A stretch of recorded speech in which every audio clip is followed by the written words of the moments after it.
see. New Orleans, Louisiana, we're there for 3 weeks. We've cut the crime down by 64% within another month. We'll have virtually no crime there. We can do that all over. We're going to help the people in California. We want to have no crime. I know Gavin was here. I used to get along so great with Gavin when I was president. Gavin's a good guy. And we're going to, if he needed it, I would do it in a heartbeat. I'd love to see. We did help them a lot in Los Angeles, a lot with the early in my term when they had some problems. But we would love to do it. I will say this, if I were a Democrat governor or whatever, I would call up Trump. I'd say, come on in, make us look good, because we're cutting crime down to nothing. And we're taking people out, career criminals who are only going to do bad things, and we're bringing them back to their countries. But where we've done it, it's been amazing. And we have a capacity to do it at much greater levels. We're cutting illegal aliens off welfare and other government benefits, and I have directed that starting immediately, there will be no more payments to sanctuary cities, because they are really just sanctuaries for criminals. They're really protecting criminals, and those are the ones we have to get out of the country: murderers, drug dealers, the mentally insane. They emptied their mental institutions into the United States. And despite that, we have the lowest crime numbers that we've ever had in the history of the country. Just came out. But equally importantly, we're cracking down on more than $19 billion in fraud that was stolen by Somalian bandits. Can you believe that Somalian? They turned out to be higher IQ than we thought. I always say these are low IQ people. How do they go into Minnesota and steal all that money? And we have, they're pirates. They're good pirates, right? But we shoot them out of the water just like we shoot the drug boats out. They're not pirating too many boats lately, do you notice? When they go out into those boats, they want to take over $1.5 billion tanker loaded up with oil, and they say, we're going to blow up your boat. They have powerful weapons. You hit the side of the boat, you blow the whole thing up. The insurance companies are petrified, so they say, just give them the boat. We'll give them money instead. And I don't do that. We blow them right the hell out of the water. We see them going out, we blow them out of the water. We don't have any pirates so much anymore. If we do, they won't be there long. We've cut down with the hitting of the boats that are loaded up with drugs, including submarines. Can you believe they actually buy small, they call mini subs, very fast. They're meant for drugs. We've knocked out 2 of them. The Democrats say they were fishing. You have ruined somebody's fishing weekend, I would say. A submarine is not a fishing boat. You don't fish. But we've knocked down drugs by water, the oceans, the sea, by 97.2%. Think of that. And I actually say, who the hell are the 3%? Because I would not want to be piloting one of those boats. We knocked them down, and now we're going to start on land. We're going to knock it all out. The land is the easy part. What we did on sea is incredible, and that's our great military. The situation in Minnesota reminds us that the West cannot mass import foreign cultures which have failed to ever build a successful society of their own. I mean, we're taking people from Somalia, and Somalia is a failed, it's not a nation. Got no government, got no police, got no military, got no nothing. And then we have this fake congressperson who they just reported is worth $30 million. You believe this? Ilhan Omar, talking about the Constitution that provides me. She comes from a country that's not a country, and she's telling us how to run America. Not going to get away with it much longer, let me tell you. The explosion of prosperity and conclusion and progress that built the West did not come from our tax codes. It ultimately came from our very special culture. This is the precious inheritance that America and Europe have in common. We share it. We share it, but we have to keep it strong. We have to become stronger, more successful, and more prosperous than ever. We have to defend that culture and rediscover the spirit that lifted the West from the depths of the Dark Ages to the pinnacle of human achievement. We live in an incredible, changing period. It's an unbelievable time, but we have to take advantage of the time that we're in. In our hands are technologies that our ancestors could scarcely have. I mean, they couldn't have even dreamt some of the things that we see today. And so rapidly they're produced. I mean, AI, 2 years ago, nobody ever heard of the term, and now everybody's talking about it. And it can have some very good purpose. It could also have some dangerous purpose, and for that we have to watch out. But some tremendous things are happening because of it. And we're leading by so much. We're doing so well. But opportunities that are bigger and grander than ever before in human history are right before us. It is the pioneers in this room. Many of you in this room are true pioneers. You're truly brilliant people. Just your ability to get a ticket is brilliant because you have about 50 people for every seat. I don't know what. That's Larry. Everything Larry touches turns to gold. He made this very successful. But you're in this room, and some of you are the greatest leaders anywhere in the world. You're the greatest brains anywhere in the world. And the future is unlimited, and to a large part because of you, and we have to protect you, and we have to cherish you. I always say we have to cherish our brilliant people because there aren't many of them. So together with confidence, boldness, and persistence, let us lift up our people, grow our economies, defend our shared destiny, and build a future for our citizens that is more ambitious, more exciting, more inspiring, and greater than the world has ever seen. We're in a position to do things that nobody else has ever even thought of before. And many of the people in this room are the ones that are doing it. And I want to congratulate you, and I'm with you all the way. You can do things that nobody else can even think about. So I congratulate you on your tremendous success. And the United States is back, bigger, stronger, better than ever before. And I'll see you around. Thank you all very much. Thank you very much.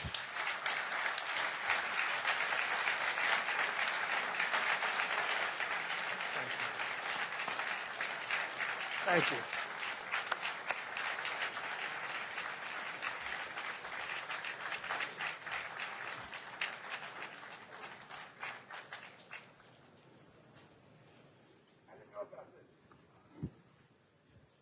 This was supposed to be a nice fire chat, Mr. President. Yes, good.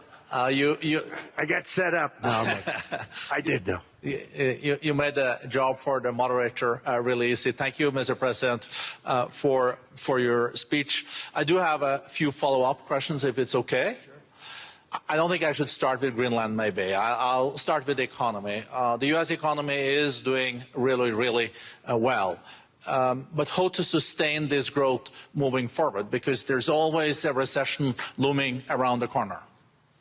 Well, you know, the one thing about economies and recessions is sometimes you get hit unexpectedly and there's nothing you can do about it. All brilliant people, but there's nothing. One example was COVID. We had an economy going at levels like nobody had ever seen my first 2.5, 3 years. And then I heard the word pandemic, not COVID. They came up with that name over a period of time. We won't get into that. But I heard the word pandemic. And I had a poll come out that was so strong just prior to that. And I was with the two best pollsters, McLaughlin and Fabrizio. And they said, sir, George Washington and Abraham Lincoln, if they came back and ran as president and vice president, they couldn't beat you. And then what happened is the following day, I was told to stay tuned because there's something really bad happening in China. There are bodies laying all over Wuhan, right around that certain building that we talk about. I always said it came from Wuhan. It did come from Wuhan. And they were body bags. We saw it by satellite. And they said, there are strange things happening in China. And so it began. And we ended up with the COVID, and the whole world suffered. We did a phenomenal job. I don't think we got the credit we deserve. We did something that Operation Warp Speed, which some people say was one of the greatest military feats ever. We did a great job. Used our military, used a lot of people. But sometimes you get hit with things, nothing you can do. You get hit with things like that unexpectedly. And we got through it. And when I left, the stock market was higher than it was previous to the COVID coming up. And I called it a great achievement. But things happen. Bad things happen. The things that we can stop are wars if we're smart. That we can stop. Those are a matter of being intelligent and having intelligent people on the other side, because wars are the worst of all. Wars are worse than anything. But we can stop wars because that's sort of up to us. But things like dust flying in the air, wherever COVID comes from or whatever comes, sometimes you have to be a little bit lucky. But we are poised to have an economy like no other, not only in this country, but anywhere. And you know, when you hear the kind of numbers that I can tell you that Scott Bessent was with me the other day, and he's looking at numbers. He said, I can't. And that's all he's done his whole life, pretty much your whole life. Scott, you weren't going to be a football player, I don't think. Scott was not that great at football, but he was always good at numbers, right? And he was looking at numbers. He said, I've never seen anything like this. We're poised to do things that no other country has ever done. And, you know, luck, I hate to say it, but we need a little luck. We don't want to get hit by something that nobody could have thought. Whoever thought we were going to hit by a pandemic? You know, when I heard the word pandemic, I said, oh, that's an ancient problem. World War I, they lost 100 million people. It actually ended World War I. A lot of people don't know. The Spanish flu in World War I ended the war because all the soldiers were sick. The soldiers were so sick on both sides, and that war was raging, and they were all dying from the Spanish flu. They were sick as dogs. They couldn't fight. So, you know, you don't know how that would have turned out. But so we do, I mean, subject to that, and I always have to put a caveat in for it, but we're poised to have the greatest growth of any large country, I think any country that there's been. When you look at what's happening in the United States, it's really amazing. Thank you. One thing that maybe keeps you up at night, I know you don't sleep that much anyway, Mr. President, is the debt. The U.S. debt is high, is now the biggest expenditure on your budget. How to get out of that impasse? Well, the big thing is growth. I mean, growth is the way. If we grow like this, we go from having a $37 trillion. We go from having high debt to low debt. But we also are cutting expenses, you know, the old-fashioned way. We have extraordinary growth. I think we're going to be growing our way out. I think we're going to be paying off debt. We're taking in tremendous money from tariffs fairly. And again, I'm using them judiciously. You know, Switzerland's a case study. I could have gotten much more. I could have asked for much more.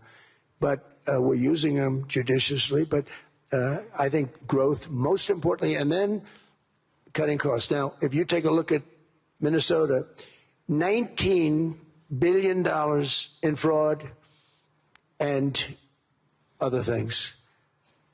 People going to airports, they came into the country, they don't have 10 cents, and they're leaving with hundreds of thousands of cash in their bags.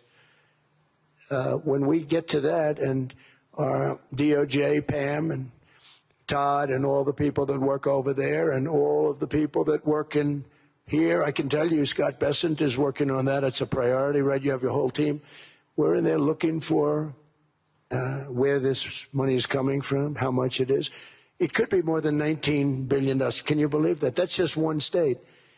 If we were able to cut out 50% of the fraud, 50%, and we should be able to do better than that, we would have a balanced budget without having to talk about even growth. So we have a lot of options, but we're working very hard on that. That's a big deal. It's not just the protests, the fake protests done by agitators and, you know, professional insurrectionists. That's what they are. They're professional troublemakers. But we are looking very strong at the money, too, in Minnesota and other places. I think, Mr. President, also the $500 billion invested in artificial intelligence and the frontier technologies last year also were driving growth exponentially in the U.S. Well, AI has been a big factor. AI is massive. I mean, Mark Zuckerberg showed me a plant where he put it over a map of Manhattan, and it was basically the size of Manhattan. This is not, I said, you got to be kidding. It's a plant that was miles long, miles wide, very high. I don't think it was as high like the Empire State Building, but it was high. And it literally covered most of the island of Manhattan. That's called a big plant. And, you know, when I heard they're going to spend $50 billion building it, I said, what, you know, If you spend 50 million, you can build a nice little shopping center. If you spend 500 million, you can build a good shopping center. But how do you spend 50 billion? When I looked at this thing, I said, you think you'll be able to do it for that? It's amazing when, you know, some of the plants that I see, and I see them all. And again, so big as we're letting them build their own electric generation. This way we have no problem. And otherwise they'd be complaining. There'd be nobody able to, but you know, we have an old grid system. And not only that, they're going to sell at a very cheap price the excess electricity that they create back into our grid. So that'll solve some problems for certain states that don't have enough electricity. We also know that on the AI, there is fierce competition between the U.S. as the largest economy in the world, 27% of the global GDP and 5% of the global population, not doing that badly, and China. And we know that that competition is very tough on AI. I know you're heading to a state visit to China in April. How do you see the U.S.-China relationship moving forward? Are you able to combine this tough competition with also collaboration? So I've always had a very good relationship with President Xi and with President Putin. Talk about, you know, the larger powers. But I've always had a very good relationship with President Xi of China. He's an incredible man. What he's done is amazing. He's highly respected by everybody. And I do now. I mean, now I have good. It was very severely interrupted by COVID. I used to call it the China virus, but he said, do you think you could use a different name? And I decided to do that because why should we have a problem over that? But I would do that, and they were. You're a true diplomat, huh? I became a diplomat for the first time. Well, you know who taught me that? Marco Rubio. Marco Rubio. He said, let me teach you about diplomacy. Hey, any guy that gets approved by 100% of the votes, think of it, he got liberal Democrats and radical right Republicans to approve him. He's the only one. The next one was like lost 45 votes, right? But he got all 100 votes voting for him. And at first I wasn't happy about it. I said, wait a minute, I don't like that. And now it turns out that the Democrats probably wish they didn't do that. And Marco has been fantastic. Marco, stand up, please. You have done a great job as Secretary of State. He's going to go down as the best Secretary of State. And Scott, and we have Susie, who's the first female Chief of Staff, and she's the best Chief of Staff, too. And I see Howard Lutnick, who I know spoke. And Howard's fantastic. Some of the deals we're doing are great. And I want to pay particular attention because we have Chris. And Chris, you got up and spoke, I think. He's the #1 oil man in the world because I was going to put Doug Burgum, who's fantastic. I don't know if Doug's here. Is Doug here? Doug Burgum is fantastic. He said, sir, there's one man better than me. And he introduced me to Chris. And he turns out to be. So we're drilling more oil and gas now than we ever have by almost double. Is that right, Chris? And on top of it, we get a lot coming out of Venezuela. So anyway, so we're doing great. The country is just doing great. We have great people. Thank you. And I see other people. We have Steve Witkoff. We have Jared. I got so many people. I'm in trouble because when I go back, they're going to be people with long faces. Sir, you didn't introduce me. I got so many people.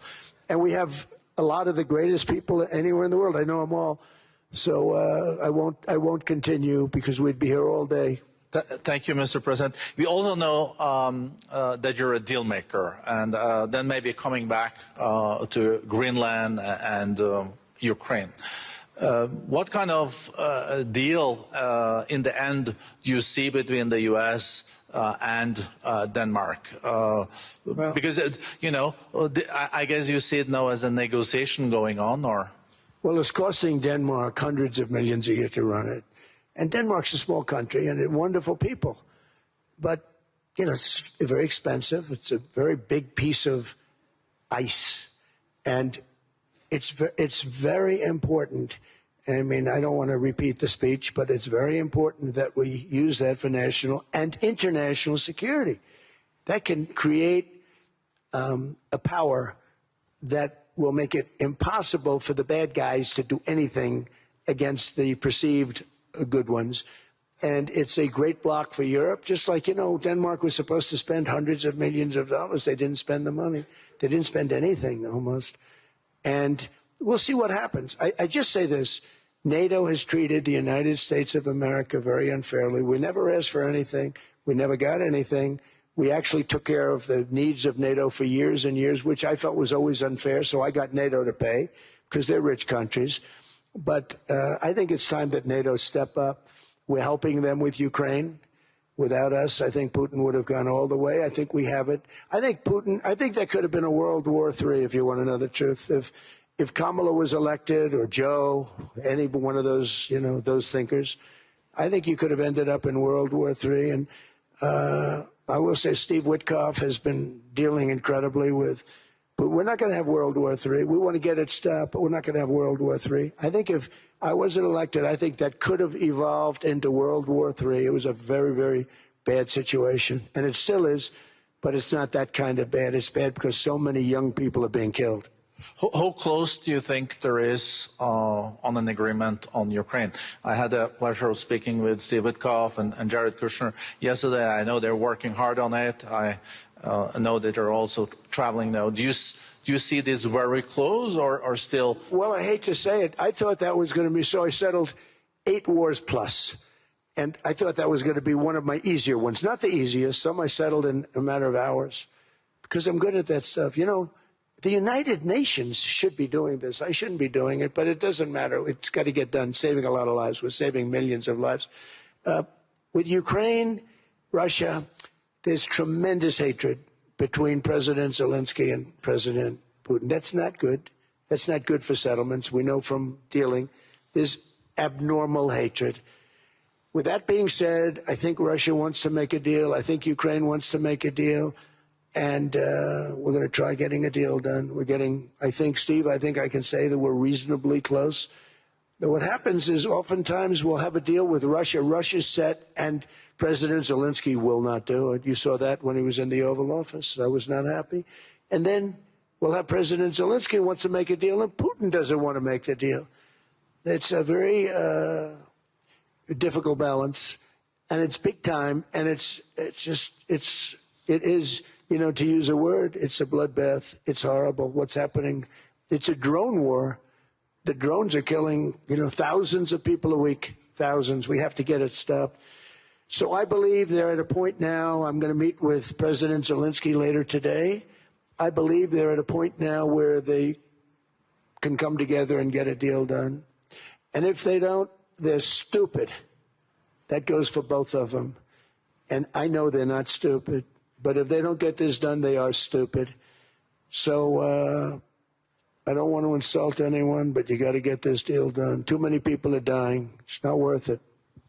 President Sisi is sitting on the first row here. He spoke earlier today and also complimented you on the Gaza deal. I think there will be a signing tomorrow. Of course, there are different views on this, but how important do you think this signing is on the Board of Peace? And do you think this is going to sustain? Do you think we now will see Gaza reconstructed and the billions of US dollars invested? I do. I mean, I think we have peace in the Middle East.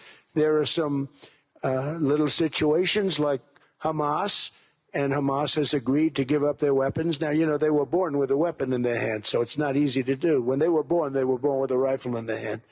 It's not an easy thing for them, but that's what they agreed to. They've got to do it. And we're going to know, Jared, over the next 2 or 3 days, certainly over the next 3 weeks, whether or not they're going to do it. If they don't do it, they'll be blown away very quickly. They'll be blown away. You know, we have 59 countries that are part of that whole peace deal. And some of those countries aren't even they're near the Middle East, but they're not in the Middle East traditionally. And they want to come in and take out Hamas. They want to come in. They want to do whatever they can. There's a problem with Hezbollah in Lebanon, and we'll see what happens there. But that's a problem. But there are these little flames, but there's peace in the Middle East. Now, had we not gone in and knocked out with those big, beautiful, we just ordered 25 brand new ones, the latest and the greatest, the B-2 bomber. Think of them, they went in there at 2 o'clock in the morning with no moon, no light, no nothing, and every single one of those massive bombs hit its target. 100,000-pound bombs hit its target, every one of them. And then on top of it, from a submarine 300 miles away, we hit the sites with Tomahawks, which is an unbelievable weapon. So, you know, we did our job. If we didn't do that, you would have never had peace in the Middle East. And the countries like Saudi Arabia, UAE, and Qatar could never have, and others could never have signed anything because you would have had this dark cloud, and the dark cloud was Iran with nuclear.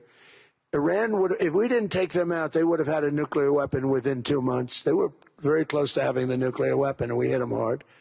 And it was a total obliteration. If they may try again, but they're going to have to try from a different area because that area was obliterated. Incredible thing we did, and because we did that, we were able to make peace. If we didn't do that, I would say, Jared and Steve, if we didn't do that, there was no chance of making peace because the countries I just named and other countries could have never signed off. They were afraid. They were afraid.